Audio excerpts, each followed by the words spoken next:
Peyton Watson, 8 points, 5 boards. He had a block off the bench, and we are proud to have him on our bench tonight.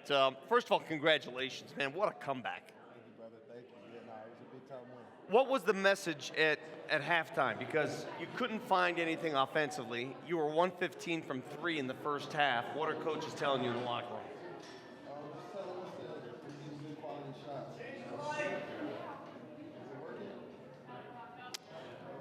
Is he on? Hold on a second. We're not hearing anything. We're going to get him going here in a second. Yeah, right we're now. Gonna go in Hold on 1 second. We'll get you another microphone, P. Watt. And is that substitution exactly right? We got a sub from the bullpen, please. Here you go. This Take that mic's one, going to yeah. work.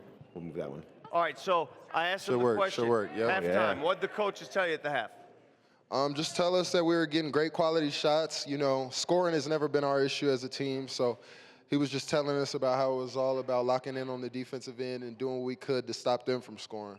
But you know, when you got the best player in the world on your side, you know, offense is going to come easy, and that's what happened down the stretch. Well, yeah, you guys did stop them from scoring a lot in the fourth quarter. So defensively, what were the adjustments that really did work in that final quarter?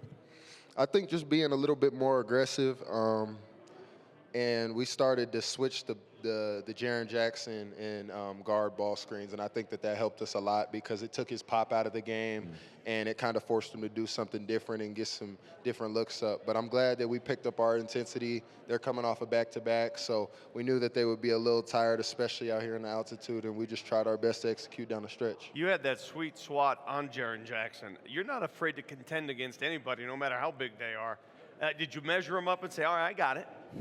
Yeah, you know, that's my job. That's what I do. Here it is. Yeah, that's my job. That's what I do. I kind of got beat behind my head a little bit, and I knew that I had to go up there and make a play, so I'm glad that I was able to do it and also keep the ball in play at the same time. You know, your blocks this season have been one of my favorite, if not my favorite thing about your game this year. Do you have a favorite block or blocks this season? Block of the season? Yeah. I'd probably say it'd have to be the last time I joined y'all for the game-winning block. Oh, yeah, against Shea. Yeah. You know what's that was interesting big. about that game? That's the last time you guys overcame a 15-point deficit at home to win. Yeah, Really? you guys were down 15 in that game, and it's been that long, but that block sealed the deal for you that night. Yeah, no, we needed it. We need everyone we can get, so I'm glad I was able to come up on a big play for sure. You know, let me ask you something, because I don't know this about your basketball history. Have block shots in this way always been a part of how you've operated, or has it just been enhanced as you've gone on in your basketball career? I mean, it's something that I developed in high school. When I started to have a growth spurt, my athleticism came in, and then from college and then on to the NBA, I've been able to maintain the skill, and it's something that we need for our team. So I'm glad that I've been able to carry it with me into the league. Yeah. Hey, I see Julian Strother hanging around in the crowd. What's up? What's up, Yes, sir. Straw? Yes, sir, Jew baby. Are you his ride, man? How much gas money does he owe you? He don't owe me no gas. He don't owe me nothing, man. It's good to have him along. And, you know, that's just an old school carpool, man. So I'm glad to have him along. That's one of my best friends, and I'm glad to have him with me along on this journey. You guys got Jamal Murray back today. The team is basically healthy now. Just how important is it to have everybody back? Even I know it's only a couple of games until the playoffs start, but to get everybody back and kind of in a groove prior to the playoffs. It was great to see Jamal back out there. He hit some huge shots. Shout out Jamal, and I'm glad that he was able to get his rhythm a little bit before these playoffs. You know, it's hard to go into a playoff series not having played basketball. He's obviously been dealing with the hamstring, and it's been tough, but I'm glad that he was able to come back and make some big plays for us tonight. Any chance I could borrow some of that ice that's around your neck right now?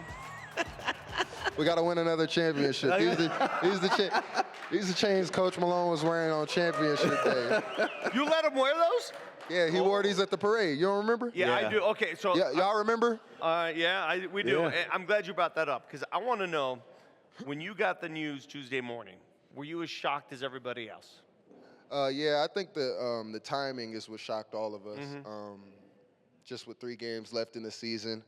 But obviously, we all know that unfortunately, the NBA is a business, and, our ownership just took it upon themselves to make the best decision they thought was for the team moving forward. So, we just got to go out and continue to do our job. We'll miss Malone, and he's obviously been a hell of a coach, brought us our first championship, so you can't knock what he's done here. But, we still have a mission to win a championship this year, and we got to continue to do that no matter what. And so then in that light, David Adelman takes over. Talk about what he brings to the table. What style does he have? How does he operate? He's just a super blunt dude, super honest. He just asks for the best out of us every night, and just super attention to detail, super poised. I'm a big fan of Adelman, so that's the best man for the job for us right now. And one of the things that he said, and we saw it in the Sacramento game, was a lot of players talking, we saw Nikola Jokic drawing stuff up, and then he talked openly about, hey, as coaches, we don't want to dictate to the players all the time. We want you guys to communicate. How much of a breath of fresh air is that, and how does that dynamic maybe change things, if it does? Oh, it's big because we the ones on the court. So hearing Nikola speak up, hearing Jamal, AG, Mike, myself, Russ speak up on things that we see in the game, it's big time for our team, and it just shows that everybody's locked in and on the same string. All right, if you guys win on Sunday in Houston, you lock up the 4 seed. And you have no idea who's going to end up the 5 seed. But I got to ask you, and you don't have to answer it, is there a team you don't want to see? Or are you like, bring them all on? Nah, we ain't never ran from nobody. We ain't never been scared of nothing. So yeah, we ready for whatever it is to come. Do us a favor, P-Watt. Can you sign this basketball? Because we've run out of items to give away to the crowd here. And if you don't mind, ladies and gentlemen, give it up for Peyton Watson. More coming up on Nuggets Postgame Live right after this timeout. Thanks, P-Watt. Thanks, P-Watt. I want those chains.